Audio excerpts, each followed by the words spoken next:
Hello, Unique Beauties. Welcome back to the How to See Your Beauty the Way God Sees Your Unique Beauty Summit. I'm your host, Jamie, and I'm so excited because today we're going to be talking about empowerment. We're going to be talking about moving into our future selves. And today, our expert speaker who has really displayed this in her life is Crystal Daye. Say hi, Crystal. Hi, everyone. It's so nice to be here. Thank you, Jamie, for inviting me. Of course, of course. And Crystal's coming from Jamaica, so we're global in this summit. Woo. So let me tell you, ladies, about Crystal. So she's a minister. She's an international certified Christian life coach. She's an inspirational speaker, award-winning best-selling author, a business strategist, a mother, a podcaster, and just an all-around Jesus girl. She definitely wants you guys to know that. After her experiencing the redeeming power of Christ in her life, there was no way, she said, that she could be quiet about who the core of her is, which is Jesus. In January 2017, she made a major faith step by leaving her 9-to-5 to answer God's calling in her life as a kingdom entrepreneur. I love that, kingdom entrepreneur. Since then, she's helped hundreds of believers to birth their own book, launch their own coaching business, and build profitable brands. So she was a once struggling single mom living paycheck to paycheck, and she realized that she had gifts within that she yet had to tap into. So it's her passion to impact lives globally, which she's doing today on the summit.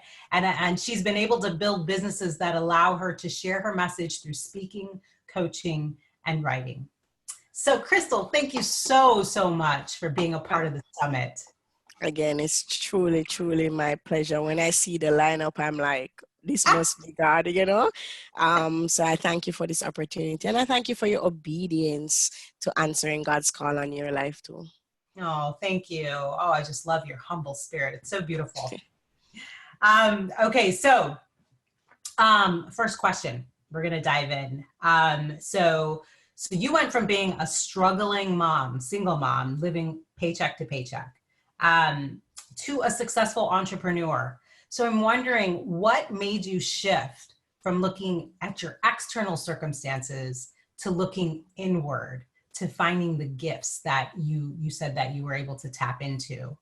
And clearly it's transformed your life, but tell us a little bit more about, what made you change? What one day you were thinking this and the next day you were thinking that. Can you tell us a little bit about how that happened? Okay. All right. So just a little bit about my background. I grew up in, as you mentioned, in Jamaica, Kingston, Jamaica, in one of the, they would say one of the most violent communities in Jamaica, right?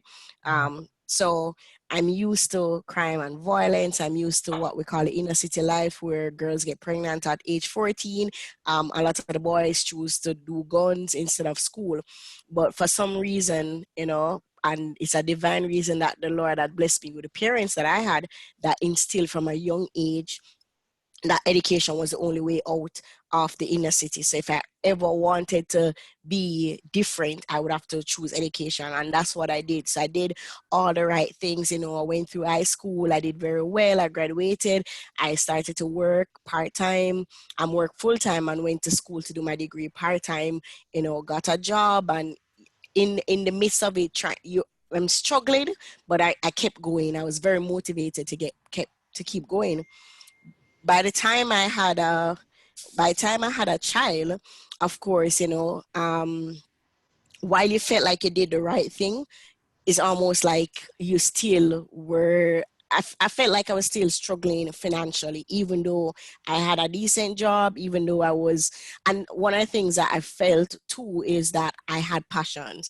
I had things, while I enjoyed my job at the time, there was still more in me, like writing. At the time, I didn't know that I was so passionate about speaking because I was a bit more fearful of the speaking. But once I surrendered my life wholeheartedly to Christ, I remember specifically, and it was a summer, and I remember specifically asking myself, is this it? Yes, I was working a 9 to 5 job. I was doing well. No, but I was wondering, is this it? Is this, could this only be life? And I remember I started to seek the Lord on my purpose.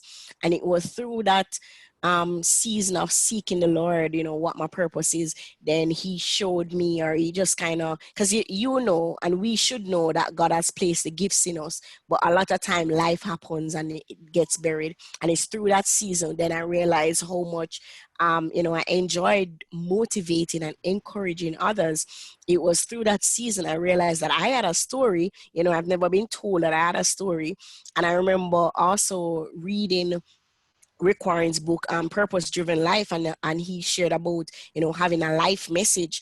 And I started to just share my message on social media, just sharing that what the Lord had saved me from, share, I mean, how I used to live a promiscuous life, share just how I used to be the other woman, and just different things. And I realized it was through sharing my message. I started to speak, I started to write, I started to mentor, and then I launched a ministry for teen girls. And, that's where I believe my gifting came out. And as you mentioned regarding being a struggling mother to successful entrepreneur, the truth is I had to realize that success was not defined by what the world says, right? Because I did it the world way. I got the job, I got the degree, I got the car, I got the house, I got the child, I was with a boyfriend, and that was just not God's plan for me. I was engaged to get married, and I started to see God, and I realized that was not God's plan for me. And it took a lot of courage, but I had to choose God's way. And God's success means that I just had to be obedient. That's what success to God means, being obedient. And once I'm obedient, I believe that He's a good Father. And that's where I am right now. Wow. Yeah. So many great wisdom nuggets in that. One of the things I love that you said is that you had gifts that were within you that got buried because of the busyness around you. That was powerful. Yes. I could relate to that, right? So you were able to get to a place where you got everything on the checklist that you were striving for. I think Yes. we all relate to that, where you get to this point where you get the job, you get the life, you get the house, you get the salary, you get the title, you drive the car, all of these things, and you feel empty. You still feel empty inside. And so when you got to that point, it made you recognize that there was something more. Yes. Yeah. And then doing the whole jump from, okay, this is the life I've built. I don't know about you, but I was very defined by it. So that's what made it so hard. Yes. Because I remember even leaving, so I was the senior procurement of the forestry department. So I work with public sector. And I remember leaving my job, and when persons asked me what I did, I was like, okay, like telling people you're a speaker, an author, like that's not really a real thing, So I was so defined by being this person, corporate person, So yes, it did define my identity for many years. Yeah, totally. I could relate so much to your story that way. But then having this shift, and I love the way you said that, that success wasn't defined by what the world defines success as, but what God was saying success is for you. And you even said in the season, like in the moment, what does that look like? Can you expand a little bit more upon that thought? All right. So what I found is that the truth is, when I left my 9 to 5 job initially, my finances really went down, to be honest. And I remember I was just not making enough money in the business. And I remember spending hours in the prayer room, just hours in prayer and just seeking the Lord. And I'm just not getting a financial breakthrough. And I remember the Lord, and again, just not being able to be defined. Like, I remember at one time my father was like, okay, so you have a degree, you have all of these things, and you're just going to sit at home and pray every day. And he could not understand because, of course, he's not saved. And I remember, you know, just in that season, again, God had to show me that my identity was not found. One, my identity was not found in the things that I did, but two, he had to show me that he is the source and the job was a resource. So in that season, while there were a lot of things, bills weren't being paid and stuff like that, the truth is, we manage, you know, God was a provider. I remember even in that year 2017, I desired to go to a conference overseas, and the Lord miraculously just show up and sent me overseas, all expense paid trip. You know, people sowed in my life. It was just so, God was just showing me that, yes, I'm going to help you to build a profitable business, but I want you to realize that whatever I give you is because I'm a good father, but it's a resource. I am the provider. I am the source. So when I think about seasons, and whoever is listening, I want them to understand that not because you, as I said, I had to define success. Even in that season, I had to say I'm a success. Yes, I wasn't making six figures. Yes, I wasn't, you know, I had to move back in with my parents at the time. And even in that, I had to say I'm still a success. Why? Because I'm in obedience to God's will for my life. Amen. Amen. I mean, I just want to say, gosh, that takes courage. That takes a lot of courage and a lot of stripping of the surface level beauty to be able to do something so boldly that society is looking down upon. Like, oh my God, you know, like she left her job and she's like going back to live with her parents. And, you know, it's very, if you are not focused on what God is telling you to do, it can really bring you to this place of just, you know, depression. I know for me, that was my story. Yes. Oh. A delay. Oh, you're back. Okay. Yes. So I was just saying it was my internet. Sorry about that. I'll edit this in the video. But but I was just saying, yeah, like when you have the counterpart, the world telling you the complete opposite of what God is telling you, it can be very difficult and takes a lot of courage to do that. So I just definitely. And you're right. I wanted to add, yeah, I was, to be honest, while I sound like I'm out of that season now, so while I sound okay, to be honest, when I was going through that season, I was crying every day. When I was going through that season, I remember specifically at a time, my sister had moved back here. My sister had said, every day I get up and cry and cry and cry. And I remember she said to me, Crystal, you know, I know that you don't want to be here, but we as a family are happy that you're back. You know, we missed you because you have been so busy doing everything. And we have just, and I, like, it's kind of hurt early. I don't know where we're going with this, but, you know, my sister actually died. So she was 21 and she died in 2018. 2018, December 2018. And during that 3 years of me moving back in with them, it's almost God was prepared, had sent me back there to spend time with my family. Actually, all my family, my brothers, my mommy, they have all migrated. So literally, me and my dad is the only person in Jamaica now. And at the time, I could not have seen that it was a blessing that God sent me back, you know. But now, 3 years after, I'm so grateful. I'm so grateful. That's powerful. He knows what he's doing. I love that. I love that so much. So beautiful. Yeah, you know, it's like he really wants to work together, everything for good. And, you know, we think that being over here and doing this and making these accomplishments and striving for these goals is what we're supposed to be doing. But he wants us just to be back with our family. Wow. Yeah. Our stories are very similar, very similar.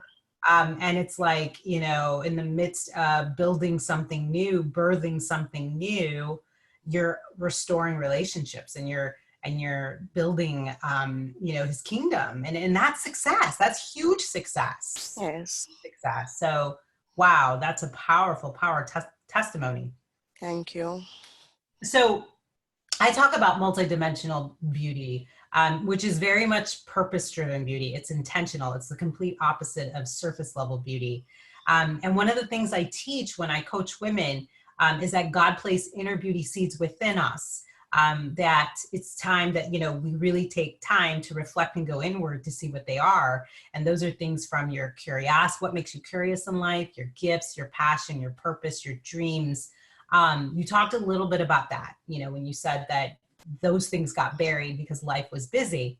So I'm wondering, what, if you wouldn't mind sharing, what inner beauty seed did you find that God placed within you that you didn't know was there? And then how did he reveal it to you? Okay, that's a great question. I love that. But you know, I I remember again during a season as seeking God, you know that we always hear beauty is in the eyes of the beholder. Mm-hmm.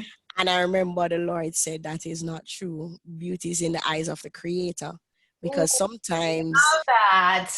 he said sometimes if you think about an artist, sometimes an artist will paint something and I, based on my taste or my culture, I might see it and not think it's the nicest thing ever. But somebody else might see it and they're like, oh my God, you know, and the artists, they were expressing themselves. So they, as the creator, they have found beauty in their artwork.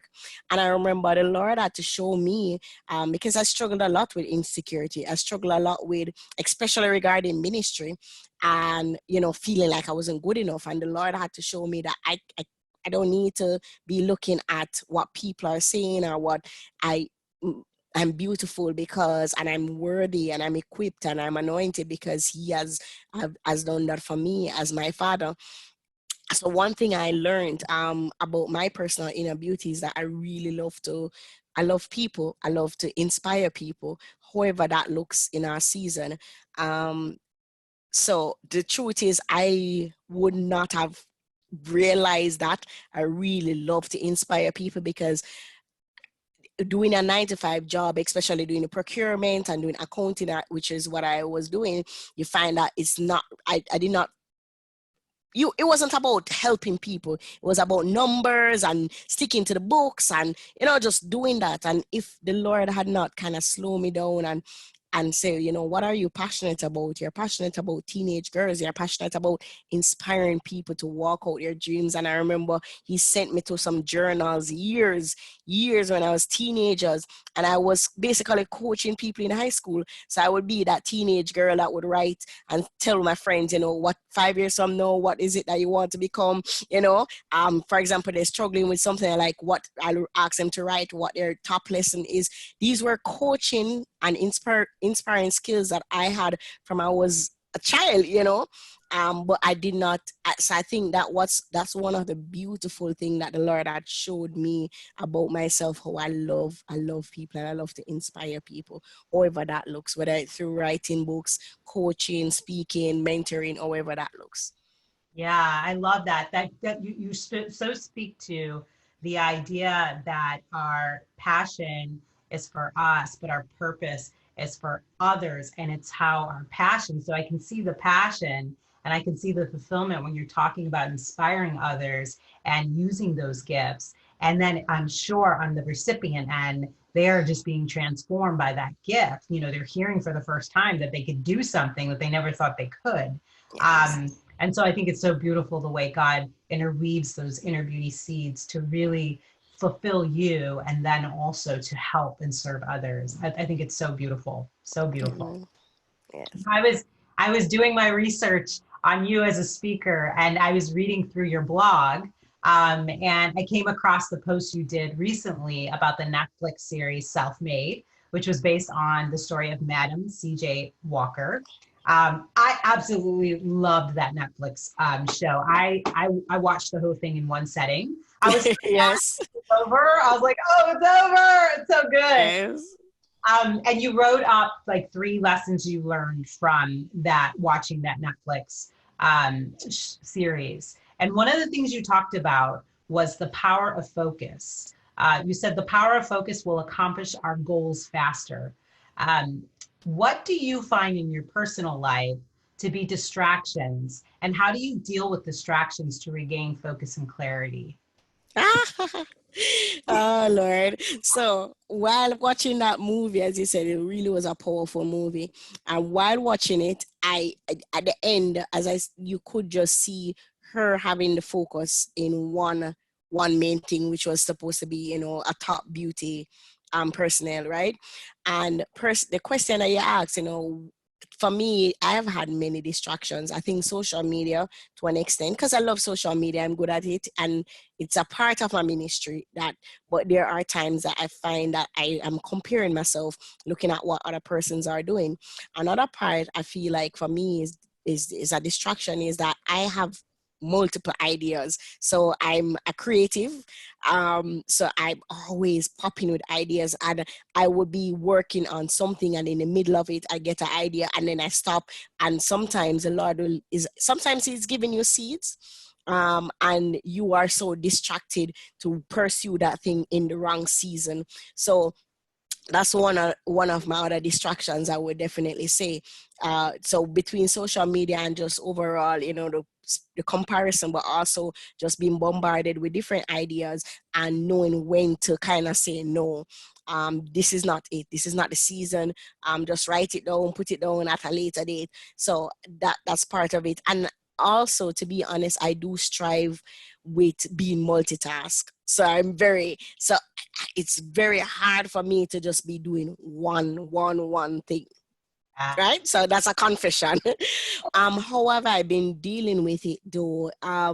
So one of the things recently, I've just definitely been far more productive than I've ever been, because one, I make lists. So I know what my goals for the year is, then for the quarter, then for the month, then for the week, and then what is it I want to accomplish today. And these has definitely, for the last year, definitely, I would say, amplify my success and accomplish rate of ensuring that I stay focused.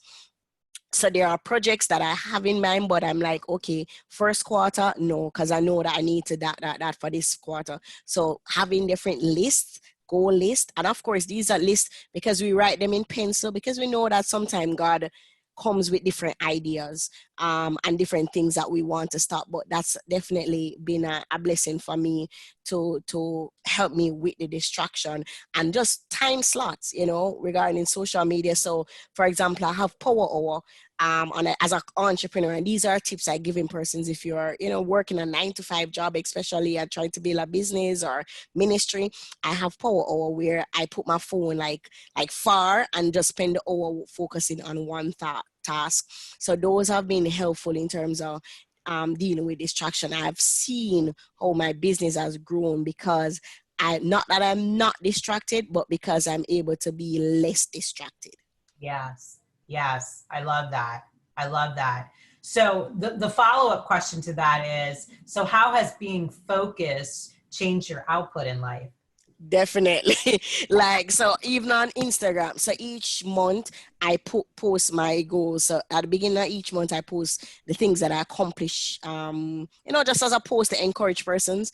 And I can tell you that because I've been far more focused, I've been able to accomplish most of my goals on a quarterly basis or a monthly basis, because again of the power of focus. Another thing that works, I have a whiteboard where so my goals for the month, for the quarter, and the year is on that whiteboard. So seeing the vision in front of me, seeing it also has been a blessing for me to see, for me, in that area. And I've seen how my business has grown. I've seen how, you know, if, for example, I want to focus on building my email list or I want a certain amount of persons to do for the course, you know, I've definitely seen how just being focused have helped me to accelerate my success. That's beautiful. That's beautiful. It's like you can do more with less, right? Yes. Focus. I love it. I love it. So awesome. So as we close up this interview, gosh, it went by so quickly. I know. I'm having so much fun though. Well, you'll have to come back for another summit. So promise me that so we can chat more. So what takeaway would you like to leave the women to help them to utilize their time the best during this quarantine time? All right. Oh, there you go. So, I mean, all of us, So all of us have seen those posts that people say, you know, if you leave out of this quarantine without a new skill and passion and stuff, and then you have another set of persons to be like, oh, leave the people them alone, suppose they don't want to accomplish anything. And personally, so my life is guided by the scriptures, right? And the word of God says, let my light shine so that others may see my God and be glory and he will get the glory, right? So the truth is, what I find is that it's so easy for you to be thinking about all the bad things that's happening because of Corona. There's so many things that you can find a issue. Oh my God, I'm gonna lose my job. You know, I have to be homeschooling the kids. There's so many things that you can find a problem with, but I have been very intentional about finding the blessing in this time. For me, I've slowed down tremendously. So a lot of tasks that I've been wanting to do because I'm not on the road all the time. I'm not at the speaking engagement. And I'm not saying, because I've been affected financially because I would be speaking probably 3-4 times per month in Jamaica and being paid. And since March, I've not been getting paid. But the truth is, it has actually things like I've been wanting to do more digital courses. I've been able to do that, you know. So I've just been able to just channel my energy of these are the goals that I wanted to do, but guess what, because of COVID I'm unable to. So I would say, one, as a believer, if you're listening to this, or even if you're not, if you're listening to this, I want you to be real with yourself. At the end of the year, what are 3 things I would want to accomplish?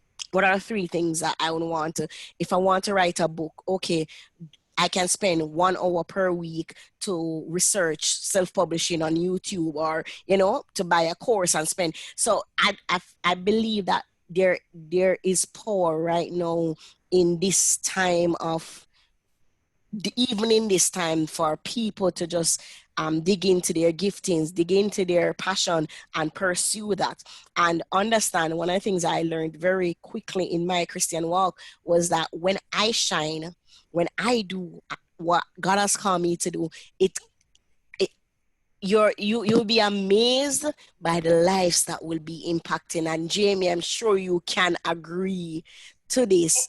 The persons that have said, "Whoa, Jamie, thank you, thank you, thank you for just," it's almost like as I said, you give other people the permission to shine, and think about the persons that will be blessed by your obedience. So I do think that in this season of the whole COVID and until the pandemic and things go back to normal, I do think that now is a time to start to go after those. If you don't know your passion yet, it's a great time to start seeking the Lord on your passion. If you know and you have been delaying, you do have a little bit more time. Yes, enjoy Netflix. Yes, enjoy whatever else, but also remember that the word of God tells us that, you know, the harvest is plenty and the laborers are few. And if we don't do the work, who will? Who will? You know, and don't and it starts with one step, impacting one person, then that one person will impact another one, and then that's a ripple effect of our obedience. Yes, that's such great. There's like so much content in that, in what you're saying. And yeah, I think like more than anything, I agree with you, using this time to really go back to Christ, spend that time with him, increase intimacy, to see how he created you, to see your beauty for what it is. And, you know, one of the things that you were saying made so much sense to me about just using this time to recognize what that is. And one of the things I wanted to say when you were speaking, it reminded me of it, was that I think, you know, if you're worried like that God's going to make you do something that you're not going to want to do, you know, maybe for a while I thought he was going to call me to be a minister, and I just did not see myself as a minister. Or, you know, we think sometimes, at least for me, that there's only certain jobs God would have for you. And I just wanted to say, he could be calling you to be this powerful entrepreneur. He's calling you to be this leader. He's calling you, don't put him in a box. Your beauty is multidimensional. So you can come out of this pandemic to be something greater. And I'm telling you, when you let him show you how he created you and what his intent was, you're going to be like, oh my God, you're going to be overwhelmed. You're going to be like, what, me? I can do that? Like, I've always dreamed of doing something like that, but, you know, I just never thought it was possible. And so I just hope anybody wouldn't be scared of what he would show them, because it's not just going to be, you know, a pastor, or, you know, you're going to leave and go do ministry work, you know, in a certain part of the world that, you know, you're scared of going to. It's not always like that. And just trust him, you know, just trust him. I mean, you see here, Crystal, and you see me, he's calling both of us to build a business. Like, I never saw that coming. Never saw that. I didn't. Never saw that coming. And I keep thinking to myself, I don't know if you do, as you probably do as well, Crystal, is what would Jesus do if he was an entrepreneur? What would that look like? That's the constant ask myself. Yeah. So he's creative. He's big. He can do anything. Crystal, do you have any last words that you want to share with the women before we end? I think I just wanted to confirm what you said, you know. I too have been very scared because I knew that God had called me to ministry, but what I saw ministry looking like, I wasn't sure that I fit in that pattern, you know. Even though I speak, sometimes I would struggle with, oh my God, you know, I don't speak proper English all the time. And there's just so many inadequacies and insecurities that came with that. But I can tell you the moments that I have been called to minister, and once I say, as John 3:30 says, let me decrease and the Holy Spirit you increase in me. I can tell you that the passion and the drive and the results of seeing people's life transform as God uses you, believe me, there's no other, like, there's nothing more fulfilling than that, you know. And also we all will feel scared, you know, even in this time. Come on, I've had friends that have caught COVID, you know, Wow. and it's scary, but peace, you know. And if you're lacking that peace, he says he's Jehovah Shalom, you know, he's the Prince of Peace. So if you are worried, if you're fearful, you know, just know that God is your Abba, and your Abba will always look out for you. And he will give you peace that surpasses all understanding. And secondly, finally, he will do exceedingly abundantly more than you can ask, think, or imagine. And I believe that somebody needed to be reminded of that. Amen. What a beautiful reminder. That's a perfect reminder at the end of this interview, is to give women peace and to know that God is in control and that he has something so powerful and amazing for you, and you do not need to be afraid. Thank you so much, Crystal, for that powerful, powerful input. This whole interview was so powerful. I will go ahead and leave a link in the email, also in the bottom of this video, for you to stay in contact with Crystal, because you definitely want to check her out on social media. She's just a powerhouse, great speaker. She was motivated to in the direction that God is calling you. So thank you guys so much for checking in this interview today, and we'll be back for another interview. Talk to you soon.